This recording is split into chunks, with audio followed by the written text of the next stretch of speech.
and then Shohei's is right at the end of the locker room. And I mean, when we used to move out of the way in college, he used to just take us out of the game, or the next day of practice, we'll be working on hit by pitches. It was. 週間の最優秀選手にも輝いたエンゼルスのザック・ネト選手がクリス・ローズ氏の番組に出演。大谷やトラウトについてや乱闘に発展しそうになったスクーバルとの対戦、死球が多い衝撃的な理由についてなど語りました。訳しました。My hardest to get there. So, you know, you go to essentially, let's call it a mid-major, right? Go Camels, by the way. That's right. By the way, how awesome is their gear? It must be great. Oh, it's awesome. So unique, fighting camels. I mean, I don't think there's any other camel mascots out in the U.S. So do you look at people who have like little humps on their back a little bit different than the rest of us? Sympathize a little bit with them? No, but I got the camel on me, always. Oh, man. Camel always on my arm right here. I love that. Yep. Right there on South Beach. You never see that, huh? I mean, camel on South Beach? Yeah, that thing's running around rampant all the way in South Beach. Yeah, they got it on the bobblehead too. That was the first thing I said they needed to put on there. Was the camel? Was the camel on there? Good job, marketing right. department. So yeah, you go to essentially a mid-major. You end up being a first-round pick, and then all of a sudden, you not only get drafted to the Angels, you get drafted to a team with Mike Trout and Shohei Ohtani.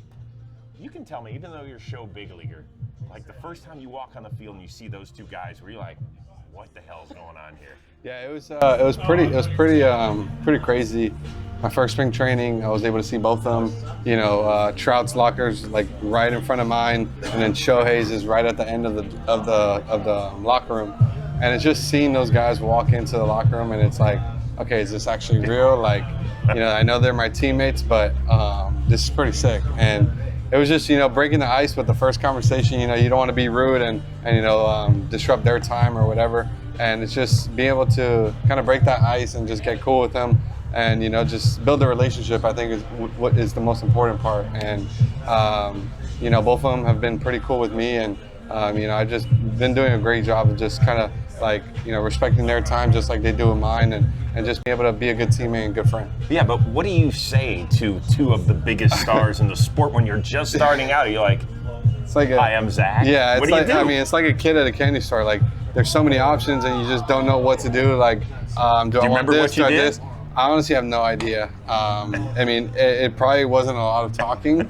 It was just more waiting for somebody to say my name. It's like, oh yeah, that's me. You know, just. But they both knew who I was. I think it was pretty cool, and but yeah, it was definitely a cool one. See, this is the difference between you and me. If that had been me, I would have called my parents and been like, Mike Trout knows my name. Shohei said, hey, Chris, what's up? I would have been like, yay. No doubt, no doubt. So one of the better interactions we saw this year was you and Scooble. You took him deep. He punched you out.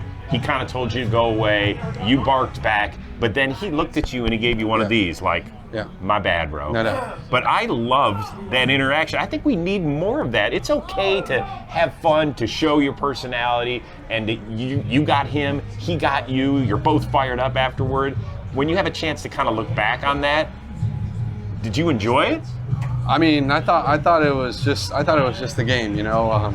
I got his best pitch, and I hit it pretty good, and you know, he got me out with his best pitch. Bro, you crushed it. Yeah, it's okay. Yeah, he got me with his best pitch. So, you know, just two guys going at it, you know, respectfully, and just, you know, I got nothing bad against him. Like, you know, he's the best one of the best pitchers in baseball, if not the best. And you know, be able to get my best ace swing off of him and be able to hit a home run, I think it was pretty cool. And you know, him punching me out, you know, in a big situation like that, you know, I know it fired him up because it got him out of the inning.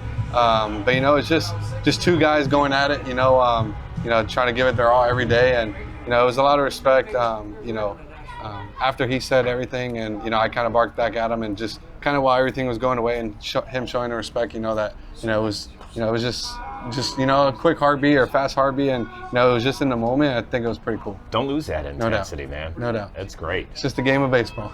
Hey, do you wonder if the baseball gods have a voodoo doll of you? Because you came up and set a major league record. In your first 7 major league games, you got plunked 5 times. But that happened in the minor leagues as well. Yeah. I'm sure it happened probably in Little League for you too. Yeah. What's going on? So, in college, our head coach, he always told us, you know, don't move at the plate. You know, if it's a chance to get on first base, it's a chance to get on first base. Come on, coach. So, you know, I mean, when we used to move out of the way in college, he used to just take us out of the game, or the next day at practice, we'll be working on hit by pitches. It was just a matter of, you know, battling, you know, especially when you have 2 strikes and you get hit by a pitch, you know, you get yourself out of that count and you get on first base for free. So, you know, I always respect them for that. You know, I never really got hit in high school until I got to college. I started learning his way, and ever since then, I've just been getting drilled with the baseball. So there is an art to getting hit by a pitch. That's right. That's right. So for little kids that want to grow up and get hit by a pitch, what is the one thing? There's a right way to get hit and there's a wrong way. The wrong way is when it hurts. You know, the right way is be able to see the ball and be able to protect yourself enough to where it gets most of the meaty part, or if it hits a spot where it's not going to get as sore or anything the next day. Okay.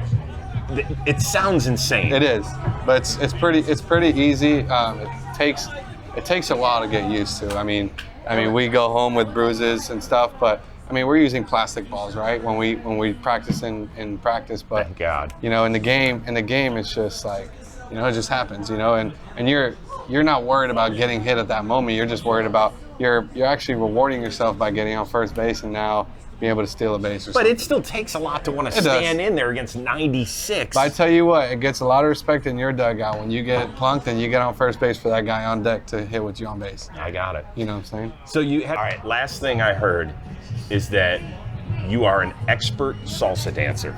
True or false? I wouldn't say an expert, but I'm definitely an experienced one. So with a guy who's got 0 rhythm, or maybe even less than that, what is the key? Let's move it back. Just walk me through what is the key? I'm going to embarrass myself, but what is the key to salsa dancing? And Grapp, edit in a little salsa music for us. Thank you. All right. So there's the first thing I learned. I'm like you. I never learned how to dance salsa ever. Okay. I took classes, and the first thing my instructor told me was, there's no such thing as 2 left feet. You know, when you dance, you know, you feel like you have 2 left feet, but there isn't. Okay. So, you know, at first you're just gonna go left foot forward, Yeah. right foot back. Okay. And then you're gonna go right foot forward, left foot back. And all that mixing in your hips.